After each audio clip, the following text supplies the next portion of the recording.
Yo, what's up guys, it's NLW here, back again with another video. Now I've done similar videos to this in the past. I did one on NXT, I've done one on AEW, and now I thought, why not give Impact Wrestling a go? I have not seen an Impact Wrestling episode for several years, and now that there seems to be an open forbidden door, I thought now was the perfect time to go back to it and see what's changed, if it's still good, and I'm going to try and answer that question today in this video. But before I do, make sure you like the video as it helps get the channel out there. Also comment down below if you watch Impact Wrestling, if you've ever watched TNA, and make sure you subscribe as we're getting closer to 1,000 subscribers, and your support in getting there would be greatly appreciated. So without further ado, let's talk Impact Wrestling. Now, I'll give you some sort of context as to my experiences with Impact. The first time I probably watched it would have been like 2007 when I first got into wrestling. It was on free TV over here, so back then you had the likes of Kurt Angle and Samoa Joe, and that was the only real exposure of anything outside of WWE that I had.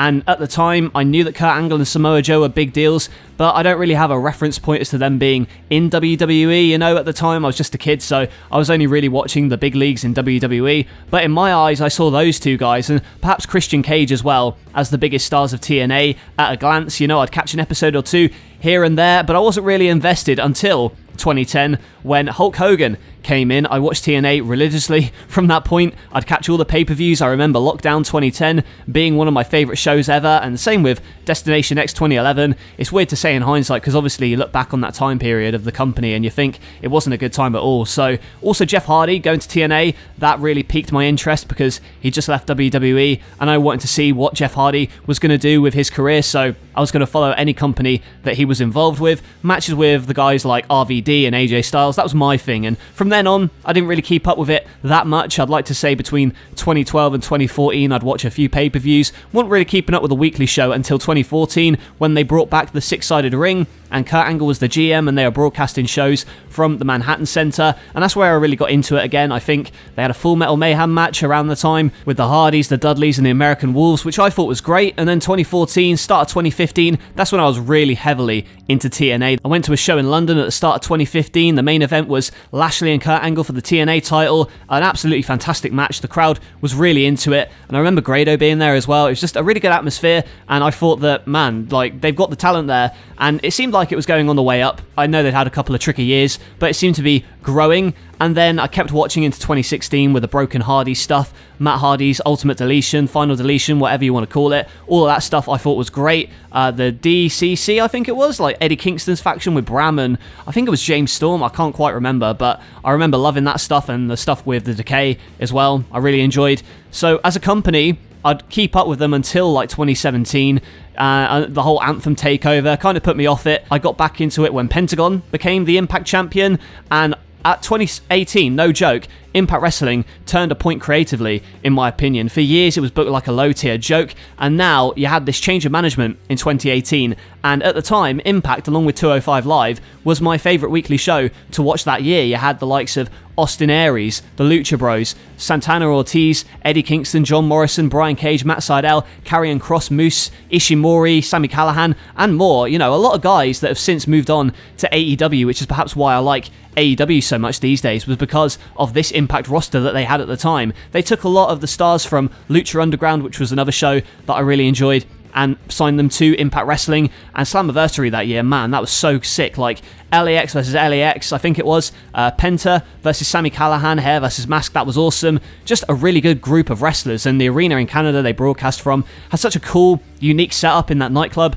scenery. And I stopped watching like start of 2019, and after that, a bunch of people left, pandemic hit, and they were left in a bad way, no crowds and scandals, but you know, the Forbidden Door recently opened with the Good Brothers coming over to AEW. Kenny Omega, he started making appearances on Impact, and there seems to be a lot more opportunities for collaboration in the wrestling industry right now, which can only be a good thing. So with this new sense of unpredictability and perhaps more eyes on the product, would Impact be able to keep people's interest in the show? I'm about to find out, because last week I watched the March 16th episode of Impact Wrestling, the first one after their Sacrifice pay-per-view, and the first one I've seen in about 3 years. And I know everyone clowns on Impact, but I'm going to give them the benefit of the doubt as a fan. Let's see what this show's about. I'll go through it match by match and I'll tell you what I think. So first of all, overall, I quite like the vibe of the show right now. I'm glad that they're focusing more on the younger talent, because I remember back in their heyday, you bring in whoever from WWE, and every occasion it would, it would work on occasion with the likes of Kurt Angle and Christian,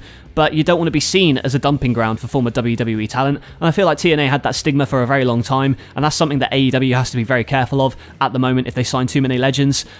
So, they've got a good set of roster now. I mean, it's not as good as it has been in the past few years, but there's still some decent talent there. Like, I've seen the likes of Ace Austin and Rich Swann, those kind of X Division guys, and there's definitely some more uniqueness to the show rather than what it used to be, which was like WWE Light. So the commentary as well, I don't really have a massive opinion on it. I like Matt Striker more than Josh Matthews, and D'Lo, he's fine. I've got no problem with him on commentary for the most part. And for the show, they use this crowd noise, but not in like an overproduced way. Makes it less awkward than the standard empty arena feel that they had going on for a while. And another thing, I hate the theme song. It's like, whoa, what? It's not good. Like, it reminds me of Raw when they just went PG, cringy kind of Nickelback stuff, the Night is Tonight kind of thing. Yeah, hate the theme song, and I hate how it's played in the show during the commercials. It's really cheesy. I much prefer the one they had, I think it was like 2018, or even the Cross the Line one. That was epic. So we'll get to the action. The opening match is Finn Juice, which is Juice Robinson and David Finlay. They're the new Impact Tag Champions after beating the Good Brothers at Sacrifice, and they're facing XXL. Oh my god, AC Romero, oh my god, he looks absolutely huge. I don't think I've seen him in a match before, but, he can't really move that much, but I like having this big round guy just throwing himself at wrestlers, so that was quite interesting. Although the match, it was standard, like, it came across as kind of cheap. This match is fine, it's short and to the point, but after the match, the Good Brothers come out, and they're making excuses for why they lost at Sacrifice, and it's pretty funny, and the tag champs then go for a fight, and they scurry away. Kind of made them look like heels in a way, which, I don't know, I wasn't really digging it that much, but the post-match promo was good. The match was fine for what it was, but nothing special thus far. We hyped Swan versus Omega, and then a promo from Sami Callihan. I really like the hacker gimmick he's got going on here. This is what the hacker on SmackDown should have been. Like, Ali should have been doing this kind of thing, but everyone on the roster, out of everyone, like Sami Callihan, he seems to be the one who's kind of stuck out and is benefiting from having that kind of legitimacy and that longevity in the company, so he's going to be facing Trey Miguel in the main event. Should be a good one. And after Scott D'Amore was finished talking with Tommy Dreamer for Hardcore Justice, next we got a segment with Violent by Design. That's Eric Young's faction, and they're looking like a redneck Sanity at the moment, I must be honest, and they've got Rhino with them. I don't know why they're pushing Rhino at the moment, because he's obviously not got that much going for him at the moment. Well, only say that because he's past his prime. So he's joined the group, and they're facing a guy called Jake something, which is quite a funny name, and I'm not going to complain about it because I don't know if there's a storyline reason behind that silly name. It's a short match, like, it's not great. It's a squash as Rhino beats Jake after Chris Sabin and James Storm come out. I feel like Sabin and Storm as well, because of their history of TNA, you could be doing more with them than just having them in a tag team, but that's besides the point. Like, this faction, it's not really doing it for me. I don't really get it, like, from just this match alone. So yeah, a thumbs down from me for this match. It wasn't anything to write home about. After the women's division bicker in the backstage area, we've got Mahabali Shera taking on Rohit Raju, and again, it's not a good match. Like, it's quite standard. I don't think Shera's got a lot of offense that he can offer, and he's not really improved since I last watched Impact. Rohit, I haven't seen enough of him to comment on his ability, but the match is short, he cheats to win, and it's just, I wouldn't call it a bad match, but I wasn't entertained by it at all. Like, it was fine. The next segment sees things pick up as Rich Swann comes out to celebrate as the new Impact and TNA World Champion, the unification. He beat Moose in what looked like a pretty good match from the highlights I saw. Out comes Don Callis, he appears, he says that Rich was great, and that's why he brought him into Impact. However, as great as Rich is, Kenny Omega is a god, and he'll find out at Rebellion. A fun little promo, I quite enjoyed it, although I have no doubt that Omega's going to win the title for title match. I don't see Rich Swann winning the AEW title, but I'm still looking forward to the match. The only problem with this Forbidden Door thing is that AEW is kind of on a completely different league above Impact, not necessarily New Japan, but certainly Impact, and I feel like, yeah, it's got more eyes to the product in a way, but people aren't going to be sticking around to watch it, especially with the way this show's going. It's quite mediocre so far, and it doesn't feel like there's anything special, but we'll see. And I should mention that after this, AEW plays a hype ad for Dynamite, and it makes me want to watch that show rather than this show, so I don't know if it really serves its purpose being on an Impact broadcast. Brian Myers and Matt Cardona as well, aka Kurt Hawkins and Zack Ryder, they're arguing in the back with Eddie Edwards, and I don't know what's going on between these two, but it doesn't seem like anything interesting at the moment. Like, it's the show after the pay-per-view, and they're not really selling me on the angles. Like, I'm quite confused just watching this, why they're mad at each other, like why Brian Myers is angry at Matt Cardona. They didn't really get that across very well for a new fan. So we'll see. I wish they'd done more kind of interesting promo segments or just some kind of angle that makes the show interesting rather than just this backstage talking and then there's a short match and then it's just the same old, same old. Next up, we got a 12-woman tag for the Knockouts, and I'm not going to bother listing all the names, but I like Fire and Desire, or should I say Fire and Flavor, and ODB as well. That's one of my favorites. Jazz, Jordan Grace is great. Like, there's a fair few good women in this one, but the match, I don't know, it's too choreographed for me. Like, they do a dive to the outside, which they're all waiting on them to do, and because there's so many women, they all have to keep hitting their spots in the match, so everything feels very forced and very fake. It wasn't a good match, and I honestly can't tell you who won because I forgot to write it in my notes. Tenille Dashwood was involved in the match, and she wasn't really doing anything at that point. I will say I'm a big fan of multiple women in this match. In a singles capacity, I think that they can show off their talents more effectively than in this cluster that was like a 12-woman tag. I don't think it showcased them effectively, and it was not my favourite match, I'll say that. Before the main event, we also get an interview segment with all the X Division guys. You've got Ace Austin, who's the new X Division champion. I like his promo style. I think he's cocky, and I like the addition of Sawyer Fulton, or whatever he's going by at the moment. He's quite cool. And this dude's like less than a year older than me, which is kind of insane. And then Chris Bay gets involved. He talks some smack, and then TJP comes in and some more X Division guys. And the X Division Championship, you know, at the moment, I'd rather see these guys wrestle. I don't know what their characters are. They didn't really bring it across other than Ace Austin in this match. And I don't know, I can't really complain about a lack of story because the X Division is more about the wrestling.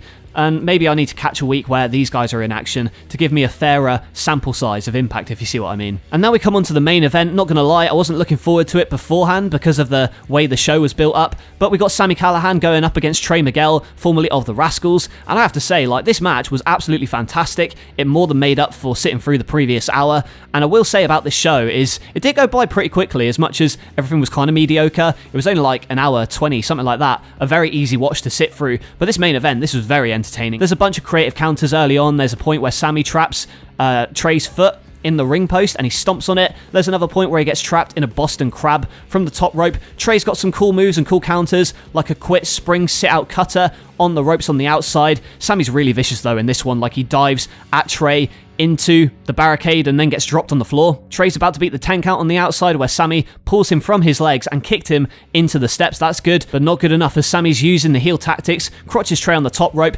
catches him into a really nasty looking package pile driver to win. And I felt this match had a really good story going for it. Sami was vicious, Trey's selling and facials were really good. They gave it time to build, and this is the kind of thing that got me into Impact a couple of years ago, so I really appreciated seeing this match. I'd definitely check it out and recommend this if you haven't already. Watch this match alone, maybe don't bother with the rest of the card, but Trey versus Sami, do check it out. And then another criticism, like, they don't do any justice to this match because they don't show any replays. They just sort of go off the air, and I'm thinking, just show some replays, like sell the magnitude of the match. You can show him hitting the package pile driver. I want to see that again. And then Matt Striker just calmly says, well, that's it for Impact in 60s next. Like, show some replays, hype up what we just saw, really underselling the match and kind of making it come across as a bit cheap in my view. So overall, the question is Impact still good?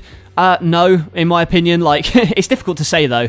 It's definitely not as good as it used to be, and there are good elements to it right now, and that's a given. Obviously, it's difficult with an empty arena, and I'll be a hypocrite to complain about not knowing who anyone is on the roster, whilst at the same time, I'd probably complain if there were too many old guys taking the spotlight on the roster. I feel like they're striking the right balance at the moment, which is certainly good, and naturally having AEW takes away a lot of the wrestlers that they could potentially sign or utilize. They're in a tricky spot. I think that management is better now. They avoid lots of those lol TNA moments like they used to. I think they can be taken a bit more seriously now as a company. I can't say if it's still good though. I don't think I'll be watching another episode anytime soon. This one felt very by the numbers. Nothing special, no big angles to stand out. Until the main event though, that was a very good match which I'd recommend checking out. Like Sami Callihan versus Trey Miguel, fantastic match. And it was an easy watch on the whole, like it was fine to watch through, but it didn't make me want to stay and watch next week, which is kind of the point of a show after a pay-per-view. You want to build and ride that momentum. So, I don't know, just felt kind of standard in my view. Feels very bland of a brand at the moment, like nothing really going on in terms of storylines, quite simplistic. And I think you can pull off simple storylines well. There's nothing really exciting about it at the moment though, like right now, and that could change in future. But for now, I don't think I'll be watching another episode of Impact, but I'm more likely to check it out from time to time based on the quality of the main event between between Trey Miguel and Sami Callihan. But that's literally just my opinion. Like I said before, I used to be a massive Impact fan, and it was better than NXT most weeks in 2018. But I don't know, we'll see how it develops in future. But I want to know what you think about Impact. Do you still watch it? And if so, what do you think about it? What do you like? What do you dislike about it? And did you even used to watch it back in the day? And maybe if you don't watch it, why not? I'd be interested to hear what your comments are. I like hearing your guys' thoughts on NXT and AEW, so I'd like it if you did the same for Impact Wrestling. Leave those comments down below. Make sure you like the video as it helps get the channel out there. Maybe leave a few suggestions as to what other show or company you want me to cover next. Subscribe as we're getting closer to 1,000 subscribers, and your support in getting there would be greatly appreciated. That's it from me. Thank you for watching, and I'll catch you guys later.